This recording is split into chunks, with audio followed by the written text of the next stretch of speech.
des sagas de fantasy young adulte qui a eu le plus de hype sur les réseaux sociaux ces dernières années. C'est une romantasy avec un des couples les plus aimés des univers livresques. Moi, tu sais que la romantasy, je suis très mais alors très difficile avec, et pourtant cette saga ne m'a pas déplu. On va revenir sur l'origine de cette œuvre et tenter de comprendre pourquoi cette saga a été un phénomène mondial, tout en donnant mon avis complètement subjectif sur chacun des tomes. J'ai fini la première trilogie du Peuple de l'air. Viens, on en parle. Si je ne peux pas être meilleure qu'eux, alors je serai pire. Les faées sont peut-être de belles créatures, mais cette beauté est comme la carcasse d'un cerf doré, infesté d'asticots, prête à éclater. Ce qui est bizarre avec l'ambition, c'est qu'on peut l'attraper comme une fièvre, et qu'il n'est pas facile de s'en débarrasser. Même sans menteur, les mensonges existent. Si tu es le mal, je suppose que tu ne peux pas être aussi le remède. Salut toi! Imagine, tu t'appelles Jude. Et tu es une toute petite enfant, toute mimi, toute kiki, toute mignonne à qui on a envie de faire des câlins. T'es tranquille chez toi, posée devant la télé, avec ta sœur jumelle Tarine, ta grande demi-sœur Vivi, ton père et ta mère. Quand soudain, quelqu'un frappe à la porte. Déjà, le mec est chelou, hein. Il a la peau verte, des oreilles pointues, et en fait, il arrive en disant à ta mère qu'il veut récupérer Vivi, qui est apparemment sa fille. Ta maman, bien évidemment, lui dit non. Et là, le mec décide d'assassiner ta mère, ton père qui a intervenu pour aider ta mère, tu vois. Quick, ils sont morts. Y a plus. Du coup, il se retrouve un peu comme un con parce qu'à la base, il était juste venu chercher sa fille et il se retrouve avec 3 gamines qui le regardent avec des grands yeux ronds comme ça, devant le cadavre de papa et maman. Dans cette situation, à ton avis, que fait-il, petit enfant? Réponse A. Il prend sa fille et trucide les 2 autres parce qu'il n'en a rien à faire. Réponse B. Il se rend compte qu'il s'est trompé d'adresse et s'en va en disant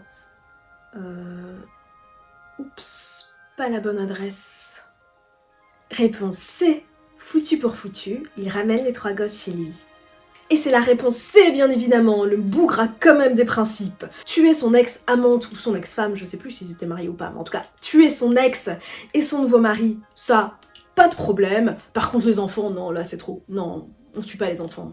Ne serait-ce pas, finalement, un charmant monsieur? Il les emmène donc à Terrafae, son monde magique, et plus précisément à Domelf, le royaume dans lequel il vit, qui est rempli de créatures magiques de toutes les couleurs, à savoir les failles. Une fois ado, tu vas à l'école comme tout le monde, mais tu te fais bully parce que tu es une mortelle. Et apparemment, ça semble être une raison tout à fait suffisante pour subir les moqueries, le harcèlement, les tentatives de meurtre de tes petits bourgeois de camarades. Parce que toi, tu vas dans une école, c'est un petit peu une école de la haute société, vois-tu. Donc, t'as que des bourgeois dans ta classe, hein, des princes, des aristocrates, enfin... C'est tous des bâtards. Et d'ailleurs, l'un de ces charmants connards n'est autre que le prince Cardan, l'un des héritiers de la couronne. Comme quoi les princes ne sont pas tous bien élevés, hein. En même temps, est-ce que c'est mieux dans les vieux Disney où les princes embrassent les princesses sur leur consentement, hein? Parce qu'on te voit là, prince Philippe. Et le prince Florian, c'est pas mieux, on vous voit. Bref, Jude subit le harcèlement alors qu'elle aurait pu elle-même se foutre de la gueule aisément du prince Cardan parce qu'il a 2 queues. Qui a 2 queues, hein? C'est chelou, on n'a pas idée d'avoir 2 queues. On embrasse toutes les personnes qui ont 2 queues et qui me regardent. Cela dit, la pote de Winnie l'ourson, elle rêve d'avoir une queue, donc peut-être qu'il y a des gens qui rêvent d'en avoir 2, je ne sais pas. Si j'avais une queue, elle me ferait bondir, frétiller, elle pointerait vers le soleil. Ma queue serait grande, puissante et jolie, touffue et violette aussi. Heureusement, dans ce monde-là, être mortel a quand même quelques petits avantages. C'est-à-dire que contrairement aux faillés, toi, tu peux mentir. Eux, ils en sont incapables, hein. C'est pas qu'ils veulent pas, c'est que c'est pas possible, un mensonge ne peut pas sortir de leur bouche. Les faillis ne sont pas capables de mentir. Et toi, tu peux. Et c'est bien pratique en fait. Même si le mensonge est un vilain défaut, les enfants. Tu chercheras alors à tout faire pour pouvoir t'intégrer dans ce royaume qui visiblement déteste les gens de ton espèce. Et bien cette histoire, c'est le point de départ de la saga du Peuple de l'air, écrit par Holly Black et aux éditions Rajo. On va revenir sur l'œuvre. Sans spoil, ne t'inquiète pas, c'est complètement safe. Comme tu l'auras compris, on va parler de Fae, de Prince Cruel. Bien évidemment qu'on va parler de Prince Cruel puisque c'est le titre du tome 1, gna gna gna gna gna gna gna. De complot et d'amourette. Le 10 novembre 1971, Holly Black voit le jour à West Long Branch, dans le New Jersey. Lorsqu'elle était petite, Holly Black allait régulièrement dans la maison de sa grand-mère, qui était hantée. Enfin, en tout cas, c'est ce qu'elle dit. My great-grandmother's house, which is kind of this old Victorian, it was a little bit crumbling, It was a little bit not painted one color. And it had these kind of overgrown trees that would scratch at my windows at night. Just uncanny. But also my mom said that when she was a child, she would play with a ghost in the attic. Whenever she would lose something in the house, she would blame the ghost. Like, Robbie, where are my keys? Et c'est également dès cette époque qu'elle découvre le travail d'Alan Lee et Brian Froud dans le livre Les Fées, Fairies en anglais. It's the reason that I've always thought of fairies as not being sort of diminutive and sweet, but rather being these really scary, beautiful beings. Et là, c'est la révélation. Elle devient complètement accro aux contes et au folklore des pays du Royaume-Uni notamment. It is an ecosystem. It's, trolls and goblins and nixies and pixies and sprites, shagfolds, will-o'-wisps. Ce qu'elle aime tout particulièrement dedans, c'est leur ambiance sombre. Tu vois, c'est pas du tout une ambiance à la Disney, tu vois, avec les petits oiseaux qui chantent et qui font ah la na na na gna gna gna gna. Non, c'est pas ça qu'elle aime. Hein. Elle aime le sombre. Quoique dans les Disney, Taram et le chaud dramatique, un traumatisme pour plein d'enfants ce film-là. Hein. On se sait. Hein. Mais si jamais le Seigneur des Ténèbres s'en empare et déchaîne ses pouvoirs, plus rien ne pourra l'arrêter. Si toi aussi tu as été traumatisé enfant par Taram et le chaudron magique, dis-le moi en commentaire. C'est pourquoi, en 2002, alors âgé de 31 ans, son premier roman intitulé Tiff, je sais pas comment ça se prononce, est publié. En tout cas, ça veut dire dîme. Et il se trouve qu'il emprunte déjà énormément aux univers de contes, et par la suite, quasiment tous ses écrits, il y aura un rapport avec les contes et le folklore, des Royaumes-Unis. Comme j'ai dit plus tôt, c'est vraiment son kiff, ce truc-là. Et c'est un premier grand succès pour l'autrice, puisque ce livre a été inclus dans les meilleurs livres jeunes adultes de l'American Library Association, et que les livres qu'elle écrira par la suite dans le même univers seront dans les best-sellers du New York Times. Mais c'est en 2003 qu'elle deviendra véritablement une autrice connue à l'international en sortant les 2 premiers tomes de sa saga des chroniques de Spiderwick, en collaboration avec l'artiste Tony Diterlizzi. Et là, sa carrière explose. Numéro 1 des best-sellers du New York Times, traduit en pas moins de 32 langues. Une adaptation au cinéma. Tu te rendras compte bientôt que des créatures fantastiques vivent parmi nous. Pourquoi je peux pas vous voir? Tu nous vois pas? Maintenant tu peux. Une adaptation en série. Enfin, l'adaptation en série, c'est très récent, hein. C'était là, mais n'empêche que l'œuvre a été adaptée en série. Magical creatures are real. How is this happening? The world would be a better place without humans. That's why I'm going to consume them. And I am starving. Le succès ne s'arrête plus. Entre 2003 et 2018, elle écrit moult œuvres dont je ne vais pas faire la liste, sinon cette vidéo va être interminable. Et puis en plus, la vidéo, c'est pas uniquement sur Liblack, c'est sur la saga du Peuple de l'air. Donc on va s'en passer. Bon, ok, je vois que t'as envie d'avoir la liste de ces livres. La liste.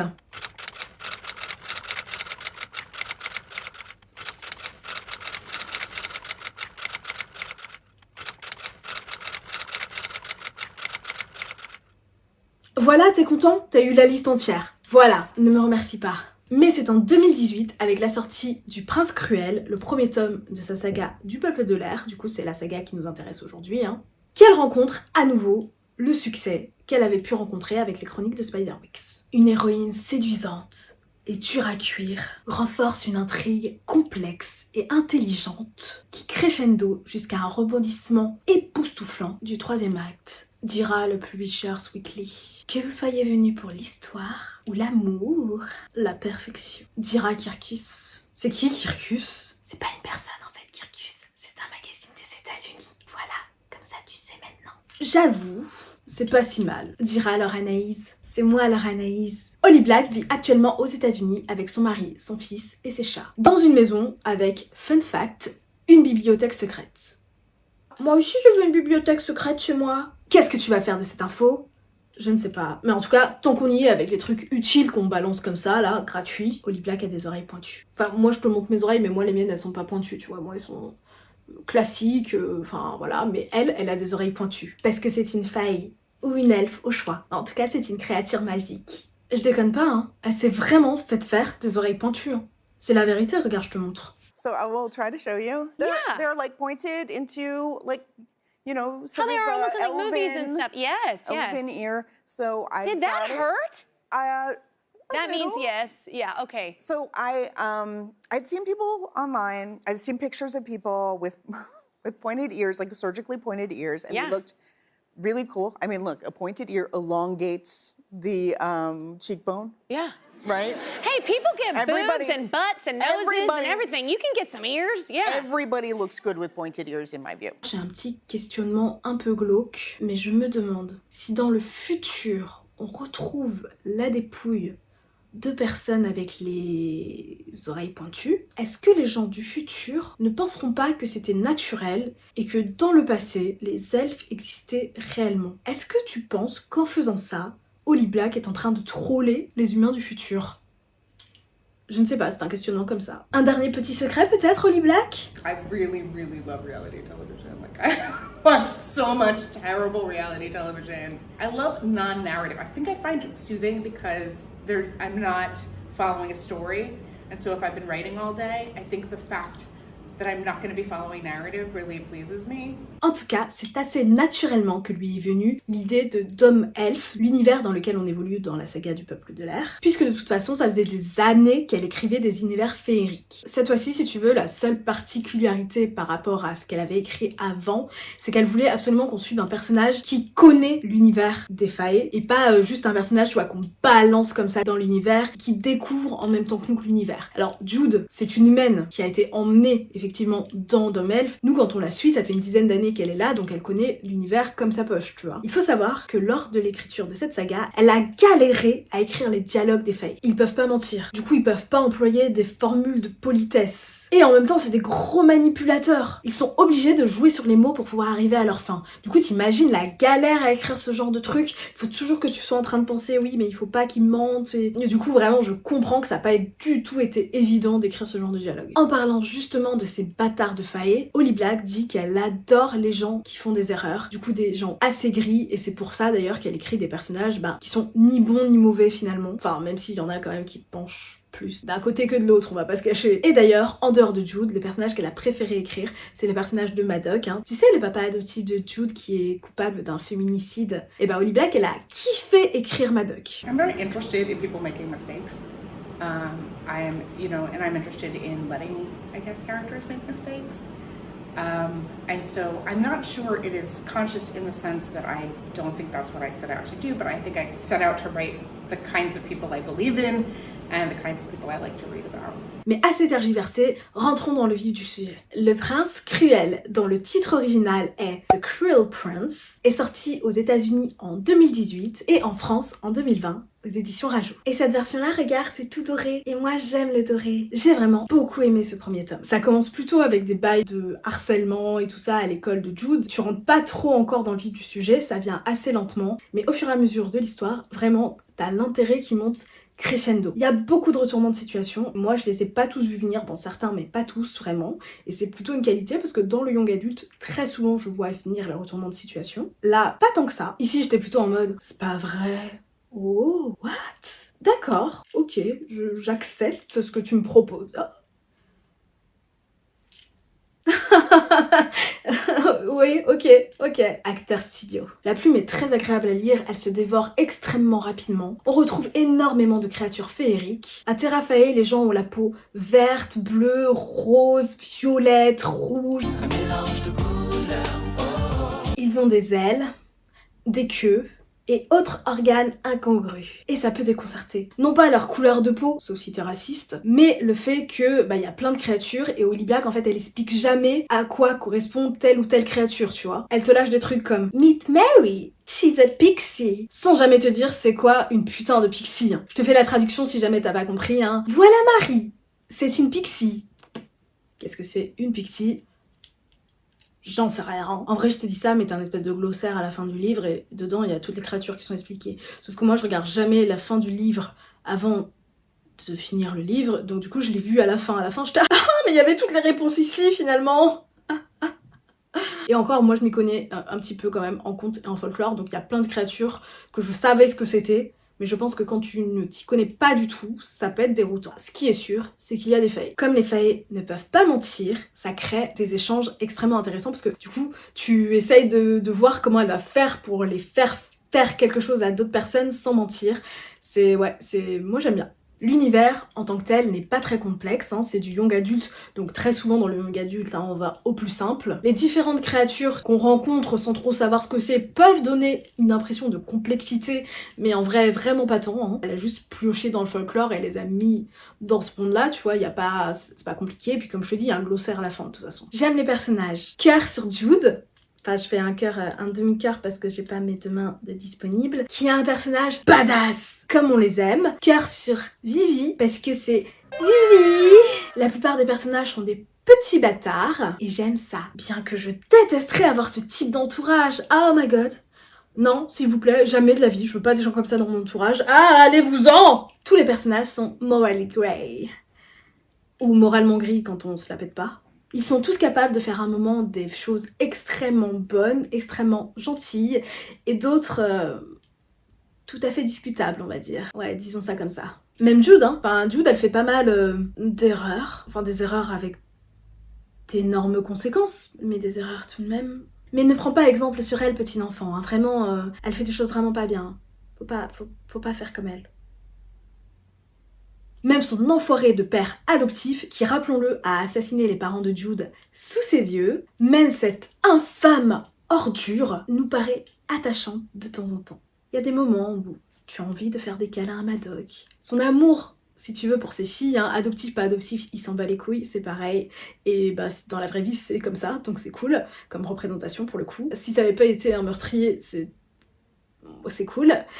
Mais en tout cas, son amour pour ses filles est touchant. C'est vraiment le papa, il ferait tout pour ses filles. Et Jude, don't say goodbye. Non, c'est pas ce que je voulais dire. Et Jude, fais un câlin à ton papounet. Bizarrement, c'est un des trucs qui m'a le plus plu dans cette saga, je crois, c'est la relation entre Jude et les membres de sa famille. Même sa relation avec ses sœurs et son frère. Sa relation avec Taryn est assez intéressante parce qu'elles sont jumelles et très souvent, t'as un peu ce cliché des jumelles fusionnelles qui se disent tout et tout. Alors que là, on n'est pas du tout là-dedans, hein. Hein, Taryn, la petite cachotière, on n'est vraiment pas dans ce cliché-là. Shen, il a un nom de merde, mais c'est un petit frère si mignon, si cute, t'as envie de lui tirer les joues là, telle une mamie qui voit un bébé. Même sa relation avec sa belle-mère, Oriana, est hyper intéressante. Alors c'est des points qui sont quand même secondaires dans l'histoire, mais c'est des points qui m'ont plu. Et d'ailleurs, j'ai préféré ses relations avec les membres de sa famille que ces petites amourettes là, ou que ses relations amicales, parce qu'elle a pas énormément d'amis, hein. Mais par contre, v'là les ennemis qu'elle a. Hein. Cardan,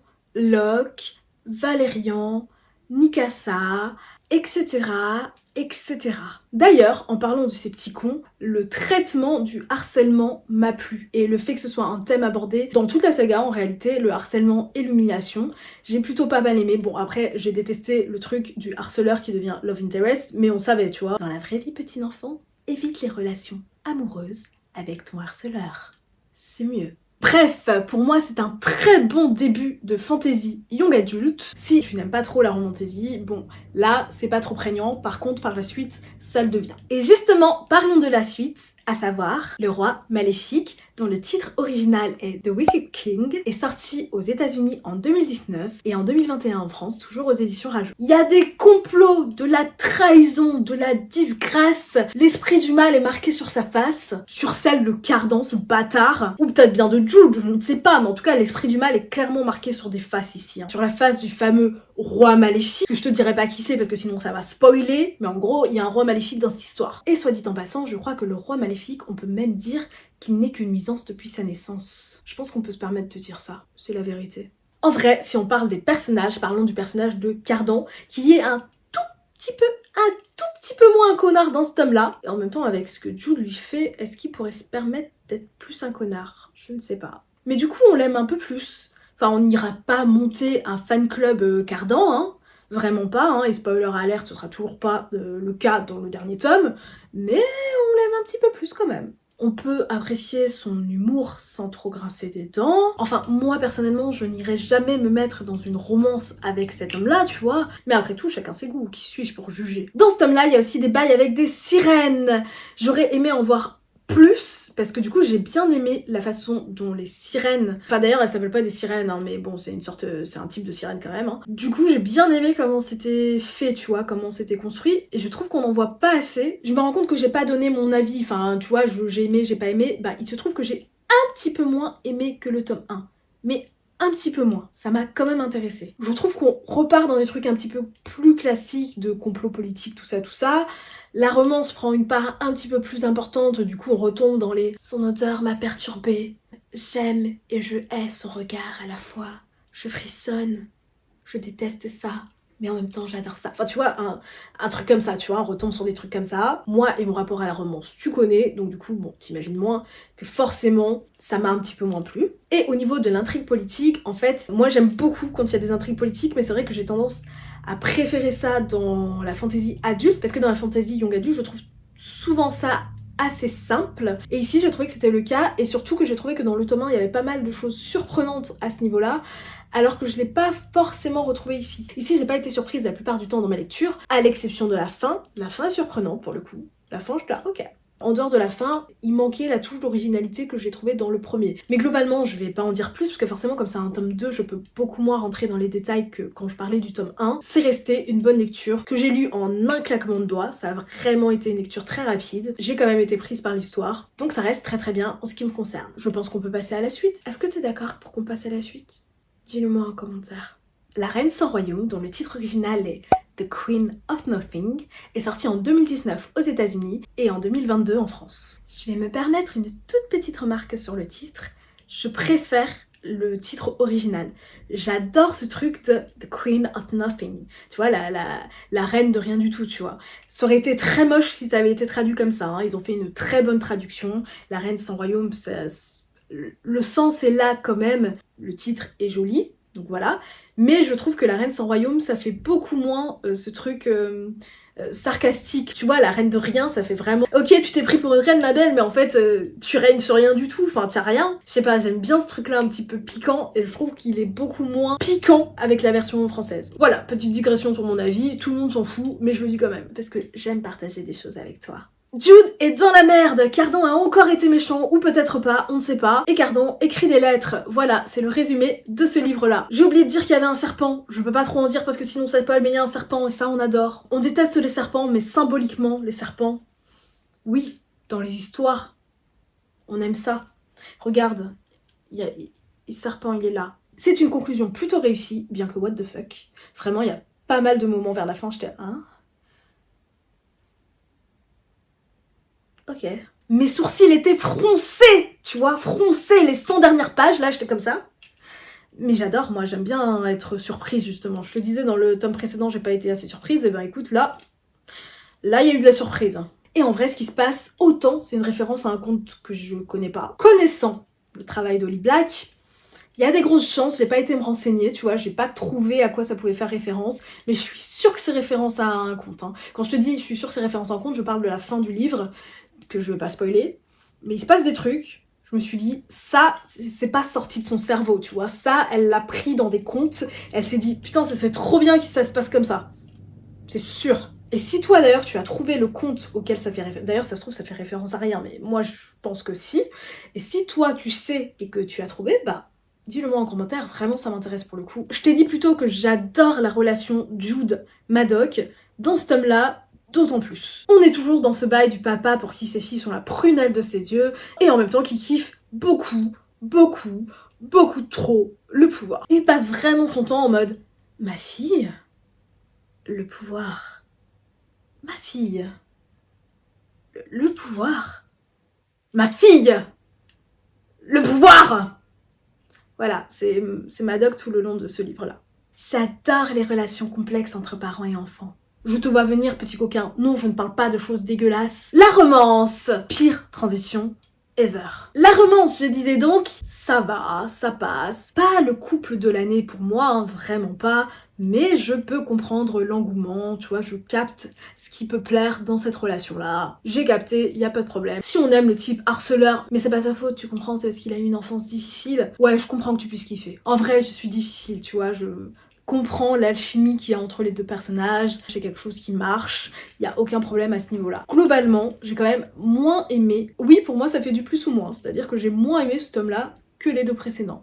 Mais encore une fois, un tout petit peu moins, tu vois, la différence n'est pas énorme non plus. Donc c'est quand même une lecture que j'ai appréciée. Encore plus que dans le tome précédent, je peux pas rentrer trop dans les détails, donc c'est tout ce que je vais te dire pour ce 3e tome. Mais par contre, je vais te parler également de 2 tomes compagnons dans la saga du Peuple de l'Air. Le premier dont je vais te parler, c'est Comment le prince Cardan en est venu à détester les histoires, dont le titre original est How the King of Elfhame Learned to Hate Stories, est sorti en 2020 aux États-Unis et en 2022 en France. C'est un recueil de nouvelles sur la life du prince Cardan, voilà. D'ailleurs, c'est sous-titré Il était une fois un prince cruel.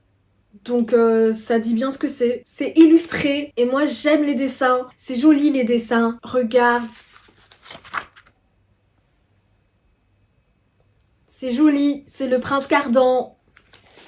Du coup, c'est plein d'histoires, de petits contes, presque sans rapport les unes des autres. Il y en a une où le prince Cardan est un petit enfant et d'ailleurs déjà un petit salopard. Il y en a, il est pré-ado, ado. Il y en a même qui se passe après la fin du 3e tome, du coup La Reine sans Royaume. Donc d'ailleurs, bien évidemment, je te conseille de lire uniquement si tu as fini de lire la saga principale, sinon tu vas être spoilé. Et ce serait dommage que tu sois spoilé, à part si tu aimes te faire spoiler, là, libre à toi, mais moi je conseille pas. L'espèce de seul fil conducteur, c'est une espèce de vieille sorcière qui raconte une histoire à Cardan, plusieurs fois la même histoire, mais en fonction de l'âge qu'il a et de ses expériences. L'histoire est adaptée au vécu de Cardan, on va dire, pour que Cardan puisse capter la morale, parce qu'apparemment il est un petit peu con, donc il faut adapter l'histoire pour qu'il capte la morale du truc, en fonction de son âge. J'ai trouvé que c'est un complément très sympathique à l'univers du Peuple de l'Air, mais alors pas du tout indispensable. Pour moi, c'est limite comme un goodies haut de gamme de la saga. On est content, c'est un bel objet. Regarde comme c'est un bel objet, regarde en dessous.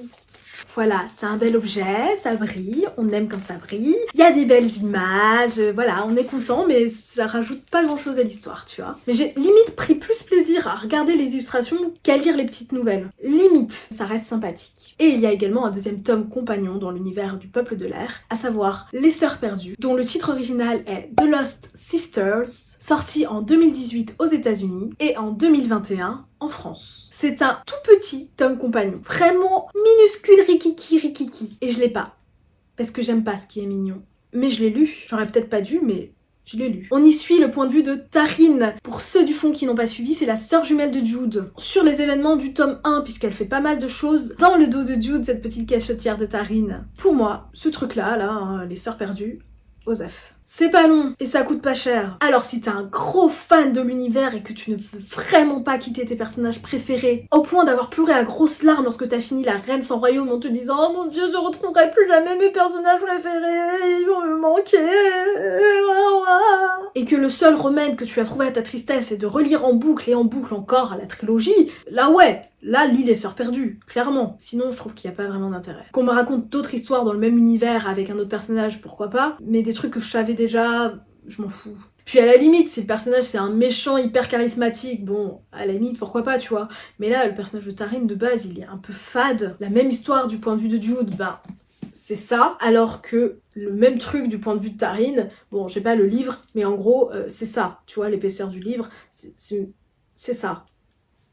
Même histoire. C'est à quel point le personnage de Taryn est fade, tu vois. Bref, rien d'intéressant à mes yeux dans Les Sœurs Perdues. Pour conclure, enfin, en donnant un avis global sur la saga, ce que j'ai aimé dans l'intégralité de la saga, les personnages moralement gris, les relations familiales, les retournements de situation surprenants, les questionnements sur l'humiliation et le harcèlement. Jude, même si parfois elle est un peu con-con quand même. Les failles, les intrigues politiques, pour les enfants un peu grands. La plume qui se dévore. Ce que j'ai pas aimé. La romance, parce que je suis une meuf aigrie qui n'aime pas les romances. Et aussi parce qu'en vrai on tombe pas amoureuse de son harceleur, non mais oh. L'univers, un peu simpliste, malgré l'apparente complexité, à cause des noms de créatures qui pop un peu partout comme ça de temps en temps. Cardan, même si à la fin ça va. Taryn, même si à la fin ça va. Locke, même si à la fin ça va pas. Ma conclusion sur cette saga, c'est que c'est du young adulte de qualité que je conseille fortement aux gens qui veulent débuter la fantasy. À la limite, si tu passes ton temps à lire des gros péplums de fantasy,